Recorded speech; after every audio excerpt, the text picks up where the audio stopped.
স্বপ্নে দেখছি না তো? মিস্টার আনরোমান্টিক নেতা নিজে থেকে আমাকে কল করেছে। খুব সারপ্রাইজড। আপনি আমার নির্বাচনের পোস্টারগুলো ছিঁড়ে গেছেন তাই না? তারপর সেই পোস্টারে হাবিজাবি লিখেছেন। তার মানে আপনি সব জেনে গেছেন। কেন করেছেন এসব? আপনাকে ভালোবাসি তাই। ভালোবাসি মানে? কিসের ভালোবাসা? এসব প্রেম প্রীতি ভালোবাসা আমার কাছে নিয়ে আসবেন না। হ্যাঁ, আমি এইসব থেকে 100 হাত দূরে থাকি।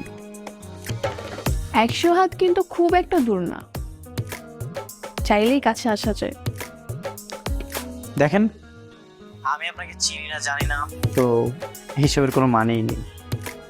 কিন্তু আমি তো আপনাকে চিনি, এটা কি যথেষ্ট না? আর তাছাড়া আপনার মনে যে আমার জন্য একটা ভালোবাসার সৃষ্টি হয়েছে সেটা কিন্তু আমি বুঝতে পেরেছি আপনার রঙিন পোশাক পরা দেখে। আপনি আমার কথা রেখেছেন। আপনি কি আমাকে সবসময় দেখেন নাকি? আপনি কিন্তু দুষ্টু আছেন। হ্যাঁ, দুষ্ট তো হবই, শুধু আপনার জন্য।